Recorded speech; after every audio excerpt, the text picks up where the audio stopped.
Subscribe करें हमारे YouTube channel को और बेल आइकन को प्रेस करें हमारे लेटेस्ट वीडियोस को देखने के लिए।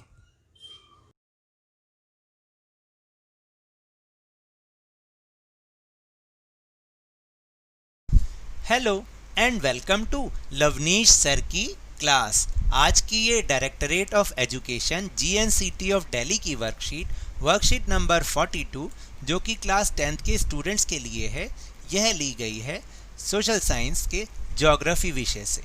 और हम इसमें जिस पाठ को समझने का प्रयास कर रहे हैं वह है भारतीय अर्थव्यवस्था की जीवन रेखाएं। और जिस टॉपिक को हम इस वर्कशीट में समझेंगे वह है भारत में संचार और व्यापार। आज की इस वर्कशीट में कई सारे टॉपिक्स हैं जिन्हें आप बहुत ध्यान से समझिएगा। हैं तो ये बहुत छोटे छोटे से टॉपिक, लेकिन लेसन के हिसाब से बहुत ज़्यादा इम्पॉर्टेंट हैं और इनमें से भी प्रश्न आपके बोर्ड के एग्ज़ाम में आते हैं। तो इसमें भी हम जिन सब टॉपिक्स के बारे में विचार करेंगे वह है संचार। संचार भी दो प्रकार का, निजी संचार और जनसंचार। फिर दूसरा टॉपिक है व्यापार और तीसरा टॉपिक है पर्यटन यानी टूरिज्म। तो चलिए शुरुआत करते हैं मेरे साथ और समझने का प्रयास करते हैं। तो जैसा कि हम जानते हैं कि पिछली वर्कशीट में हमने परिवहन के साधनों के बारे में पढ़ा जो कि भारतीय अर्थव्यवस्था की प्रमुख जीवन रेखाएं हैं, चाहे फिर वो सड़क यातायात हो या रेल यातायात हो या फिर वो जल परिवहन या वायु परिवहन हो। वो सब के सब भारतीय अर्थव्यवस्था की बहुत ही प्रमुख जीवन रेखाएं। उसके साथ साथ आज जिन के बारे में हम विचार कर रहे हैं वह भी भारतीय अर्थव्यवस्था के लिए बहुत ज़्यादा महत्वपूर्ण है, क्योंकि ये सेवाएं ऐसी हैं जो कि बुनियादी सेवाएं कहलाती हैं और जिनके बिना शायद किसी देश का अस्तित्व हो ही नहीं सकता। तो इसमें जो हम सबसे पहले बात करेंगे वो हम बात करेंगे संचार की। संचार का अर्थ है कि जब दो व्यक्तियों के बीच संदेश एक व्यक्ति से दूसरे व्यक्ति तक पहुंचता है, उसको हम संचार कहते हैं। संचार भी दो प्रकार का होता है, जैसे निजी संचार और जनसंचार। निजी संचार का मतलब है दो व्यक्तियों के बीच संचार होना, यानी आपस में सूचनाओं का आदान प्रदान होना। लेकिन जनसंचार का अर्थ है जब एक व्यक्ति का संदेश बहुत ज़्यादा लोगों तक पहुँचे, उसे हम जनसंचार कहते हैं। और जिन माध्यमों का हम इसमें प्रयोग करते हैं उन्हें हम जनसंचार के माध्यम, या फिर निजी संचार में जिन माध्यमों का यूज़ करते हैं उन्हें हम निजी संचार के माध्यम कहते हैं। तो सबसे पहले बात करते हैं निजी संचार की, यानी दो व्यक्तियों के बीच होने वाली सूचनाओं का आदान प्रदान, संदेश का आदान प्रदान, जिसमें जो सबसे पहले जो निजी संचार का माध्यम है वह है भारतीय डाक नेटवर्क, जो कि दुनिया में बहुत बड़ा नेटवर्क है। भारतीय डाक नेटवर्क दुनिया में सबसे बड़ा नेटवर्क है। यह दोनों पार्सल और साथ ही लिखित संचार को संभालता है, यानी जैसे हमें कोई सामान भेजना हो उसको भी ये संभालता है। साथ में जो लिखित संचार होता है, यानी एक व्यक्ति का संदेश लिखित रूप में किसी दूसरे व्यक्ति के पास पहुंचता है, तो उसे हम लिखित संचार कहते हैं। फिर इसमें भी अलग अलग श्रेणियां बटी हुई हैं, जैसे कार्ड और लिफाफे को प्रथम श्रेणी का मेल माना जाता है। मेल का मतलब डाक, यहाँ पर मेल का मतलब डाक है कि कार्ड और लिफाफा बंद जो चिट्ठी होती है उसको हम प्रथम श्रेणी की डाक मानते हैं। और द्वितीय श्रेणी के मेल में किताबें, पैकेट, पंजीकृत आवधिक जो मैगज़ीन होती हैं और समाचार पत्र शामिल हैं। फिर मेल की त्वरित डिलीवरी की सुविधा के लिए 6 mail channel, Rajdhani channel, metro channel, green channel, business channel, bulk mail और पीरियोडिकल चैनल स्थापित किए गए हैं। यानी कहने का मतलब है कि ये जो हमारी डाक हैं, जो हमारे संदेश हैं, उन्हें फास्टली पहुंचाने के लिए हमारे भारतीय डाक नेटवर्क ने 6 चैनल बना रखे हैं। चैनल का मतलब कि एक रास्ते बना रखे हैं कि अगर ये वाला मेल होगा, ये वाला चिट्ठी होगी तो इस रास्ते के पहुंचाई जाएगी, अगर ये वाला कोई लिखित संचार होगा तो इस रास्ते से। तो जैसे 6 जो उन्होंने चैनल बना रखे हैं, पहला है राजधानी चैनल, फिर है मेट्रो चैनल, मेट्रो का मतलब जो मेट्रो सिटीज़ हैं, फिर ग्रीन चैनल, बिजनेस चैनल, और बल्क मेल होती है, जैसे बहुत ज़्यादा मेल होती है उसके लिए अलग है, और पीरियोडिकल चैनल का अलग एक रास्ता है। उन्होंने इस तरह से अपने काम को बांट रखा है। तो इसके बाद फिर हम बात करेंगे भारतीय दूरसंचार नेटवर्क की। दूरसंचार का अर्थ है टेलीफोन। जब हम अपनी बात दूर बैठे किसी व्यक्ति तक पहुंचाते हैं, यानी उससे हम बात करते हैं, तो उसको हम दूरसंचार कहते हैं। एसटीडी द्वारा पहले से ही 2/3 से अधिक गांवों को कवर किया गया है। देश के प्रत्येक गांव में 24 घंटे एसटीडी की सुविधा विस्तार करने का विशेष प्रावधान किया गया है। पूरे भारत में एसटीडी सुविधा की दर समान सुनिश्चित कर दी गई है। देखिए बच्चों, आपको पता है कि हमारी ये जो किताब है ये आज से 12-14 साल पहले लिखी गई थी, जब शायद ये दूरसंचार नेटवर्क में एसटीडी की बहुत ज़्यादा महत्ता थी, बहुत ज़्यादा इम्पोर्टेंस थी। एसटीडी कॉल, जैसे आपको याद हो तो हम कभी दूसरे राज्य में जब हम कॉल करते थे तो हम बोलते थे कि एसटीडी कॉल हम कर रहे हैं। एसटीडी का मतलब है सब्सक्राइबर ट्रंक डायलिंग। इसकी पूरी फुल फॉर्म क्या है? Subscriber trunk dialing.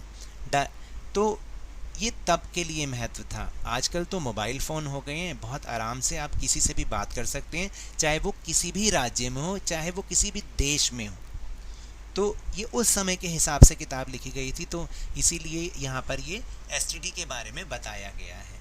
तो यही बताया गया है कि अब बहुत सारे गाँव को इस सुविधा से कवर कर दिया गया, और 24 घंटे अब एसटीडी सुविधा। पहले तो क्या होता था कि आप एसटीडी फ़ोन मिलाइए, फिर जो वो वहाँ पर कोई व्यक्ति होता था वो हमारा कॉल दूसरे को कनेक्ट करता था। इस तरीके से बहुत मुश्किलें होती थी पहले बात करने में, लेकिन आजकल मोबाइल फ़ोन से सारी सुविधाएं हो गई हैं और सारी समस्याएं दूर हो गई हैं। तो चलिए अब हम बात करते हैं जनसंचार की। मैंने आपको बताया था कि जनसंचार क्या होता है। जनसंचार वो होता है, यानी एक व्यक्ति अपनी बात बहुत सारे लोगों तक जब पहुंचाता है तो उसे हम जनसंचार कहते हैं। और इसके लिए 2 साधन होते हैं, 2 माध्यम हैं, उन्हें हम जनसंचार के माध्यम कहते हैं, जिसमें पहला माध्यम है इलेक्ट्रॉनिक मीडिया। इलेक्ट्रॉनिक मीडिया क्या होता है? जिसमें टेलीविज़न, वीडियो, फिल्में, रेडियो शामिल हैं। अब आपको समझ में आ रहा है ना कि टेलीविज़न के जरिए एक व्यक्ति बोल रहा है और वो लाखों करोड़ों लोगों तक पहुंच रही है।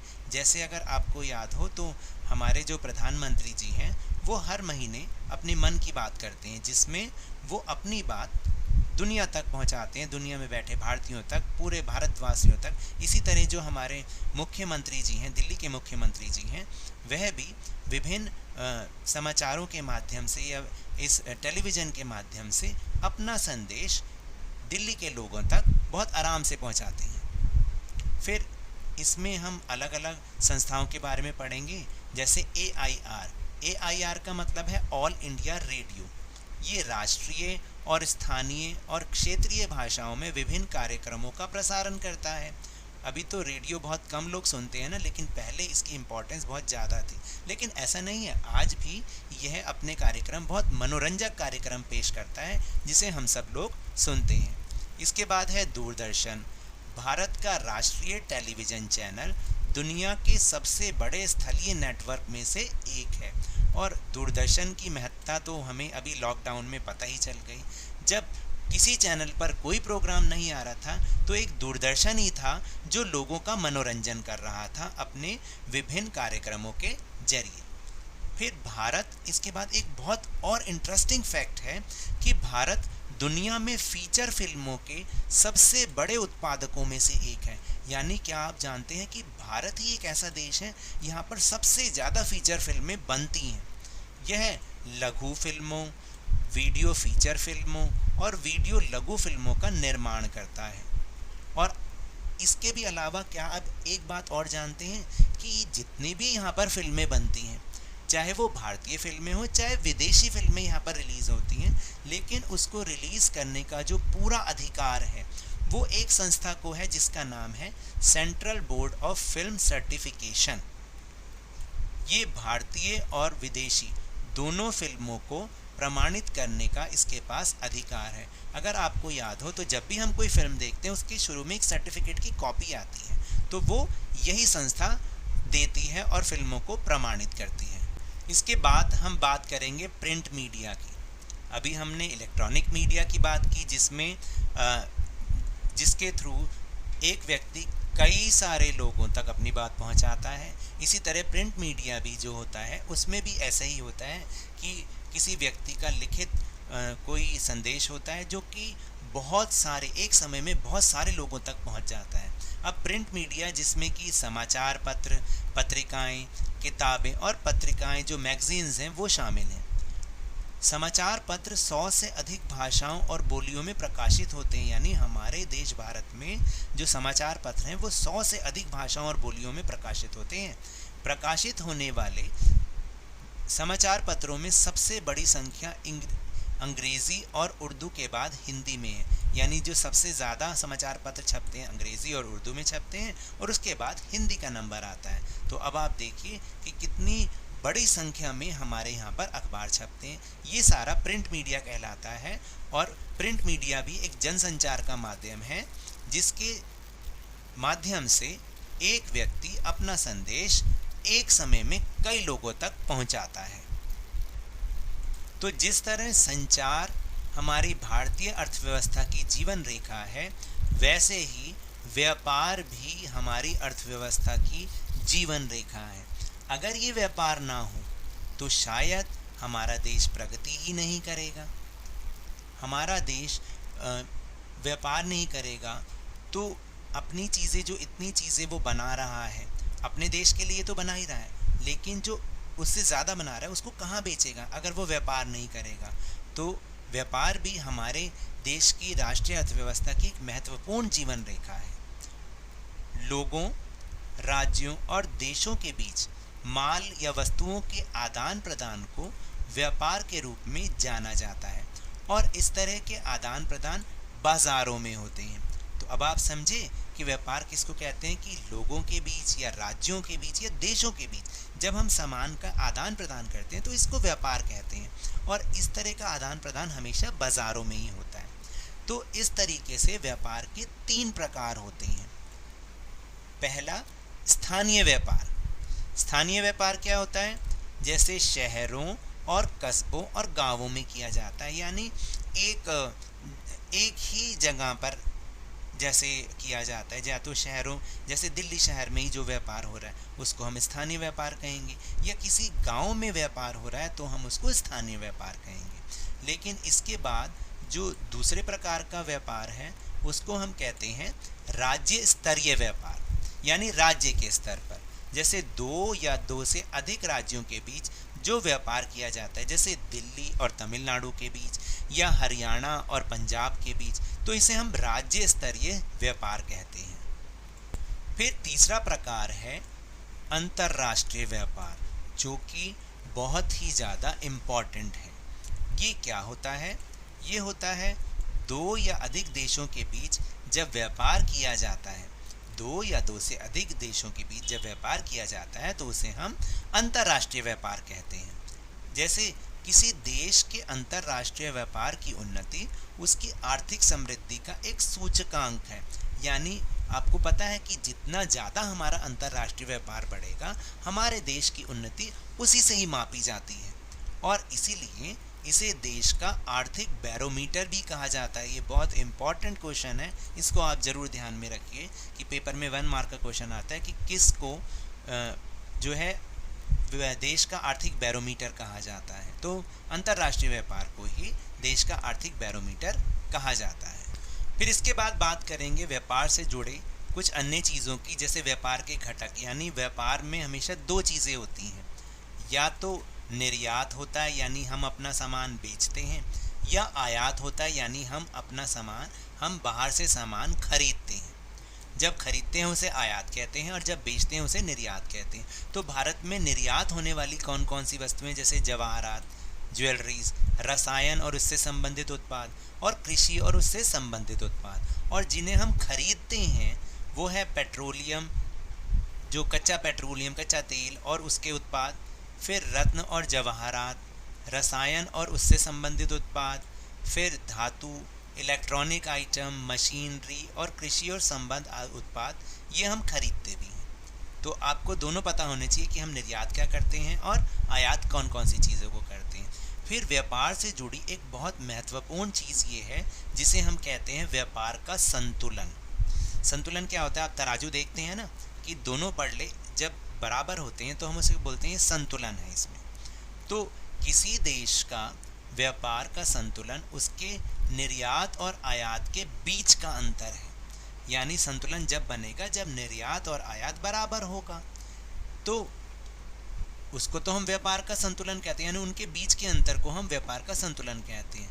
लेकिन जब निर्यात का मूल्य ज़्यादा होता है आयात के मूल्य से, यानी हम अपना सामान ज़्यादा बेच रहे हैं खरीदने की बजाय, तब हम उसे कहते हैं अनुकूल व्यापार संतुलन।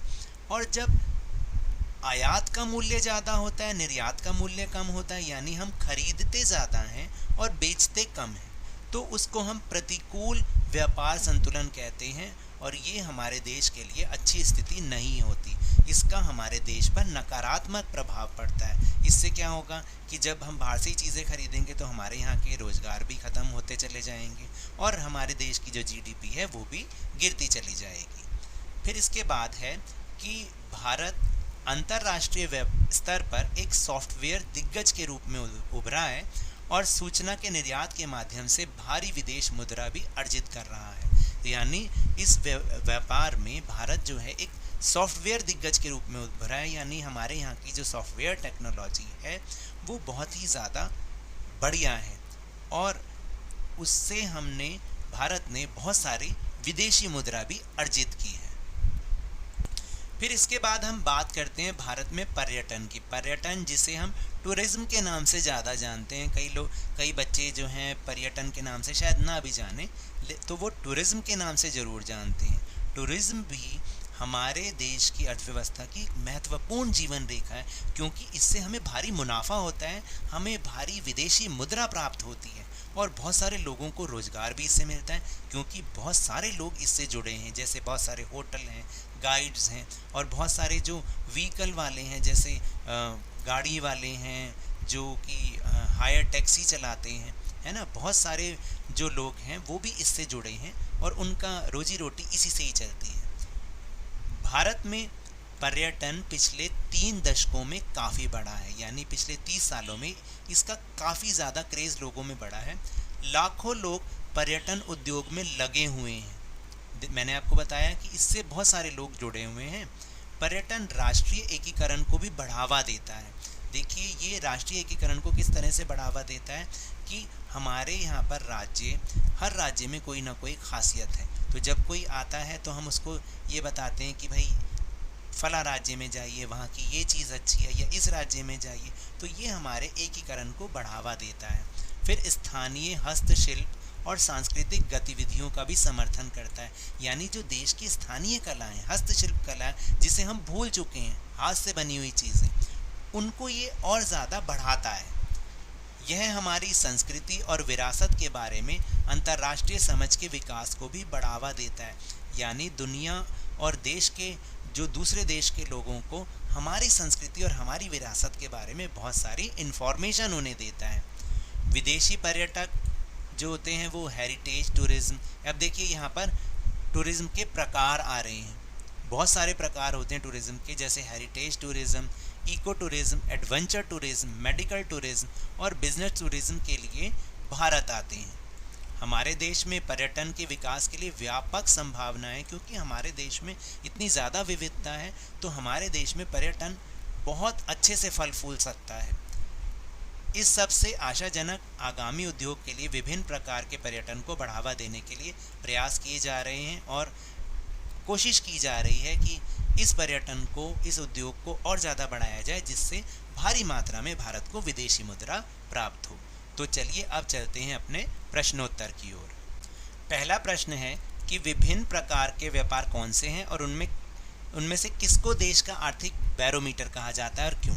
तो व्यापार 3 प्रकार के होते हैं। स्थानीय व्यापार जो शहरों, कस्बों और गांवों में किया जाता है, राज्य स्तरीय व्यापार जो 2 या 2 से अधिक राज्यों के बीच किया जाता है, और अंतर्राष्ट्रीय व्यापार जो कि दो या दो से अधिक देशों के बीच में किया जाता है। किसी देश के अंतर्राष्ट्रीय व्यापार की उन्नति उसकी आर्थिक समृद्धि का एक सूचकांक है और इसीलिए इसे देश का आर्थिक बैरोमीटर भी कहा जाता है।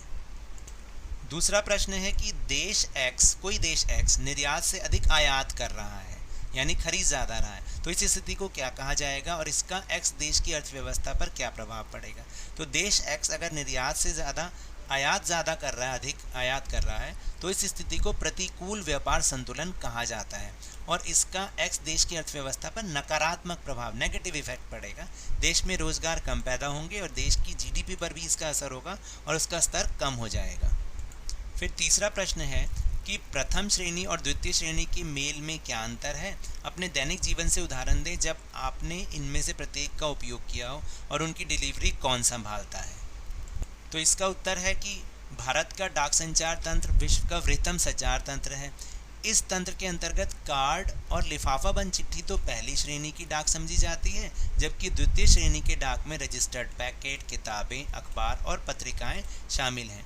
फिर प्रथम श्रेणी की डाक विभिन्न स्थानों पर वायुयान और धरातल दोनों ही के द्वारा पहुंचाए जाते हैं, जबकि दूसरी तरफ जो द्वितीय श्रेणी की डाक होती हैं वो केवल धरातलीय डाक द्वारा ही पहुंचाई जाती हैं, यानी सड़क परिवहन द्वारा, और फिर इनके लिए स्थल और जल परिवहन का भी प्रयोग किया जाता है।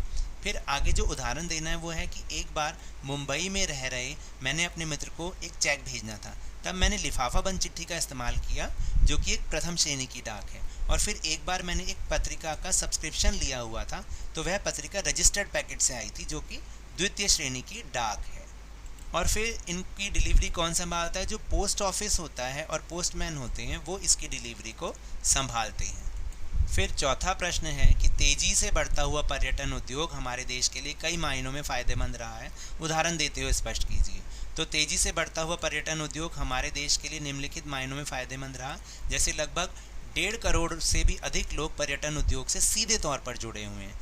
ये राष्ट्रीयकरण को बढ़ावा देता है, यह स्थानीय हस्तकला और सांस्कृतिक उद्यमों को सहायता प्रदान करता है, यह हमारी संस्कृति और विरासत के संबंध में अंतर्राष्ट्रीय समझ के विकास में सहायता करता है और भारत पर्यटन उद्योग से विशाल मात्रा में विदेशी मुद्रा भी अर्जित करता है।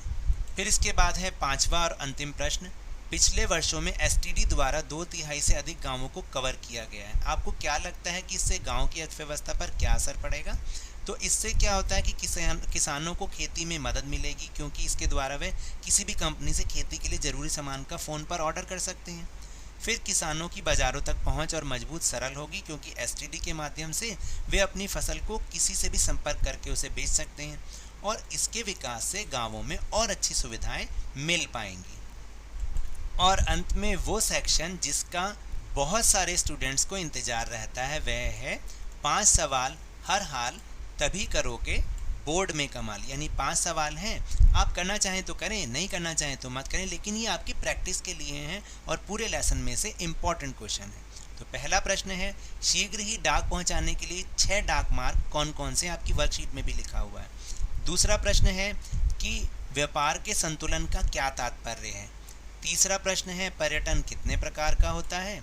चौथा प्रश्न है कि अंतर्राष्ट्रीय व्यापार से भारत को क्या लाभ है। और पांचवा प्रश्न है कि भारत में भारतीय और विदेशी दोनों प्रकार की फिल्मों को प्रमाणित करने का अधिकार किस संस्था को है। तो ये तो थी आज की वर्कशीट। अगर मेरे इस तरह समझाने से आपको अब समझ में आ रहा है तो इस चैनल को ज़्यादा से ज़्यादा सब्सक्राइब कीजिए, लाइक कीजिए और बहुत ज़्यादा शेयर कीजिए और मेरे साथ इसी तरह वर्कशीट को समझते रहिए, लेकिन ध्यान और मन लगाकर और पूरी मेहनत के साथ पढ़ते रहिए। धन्यवाद।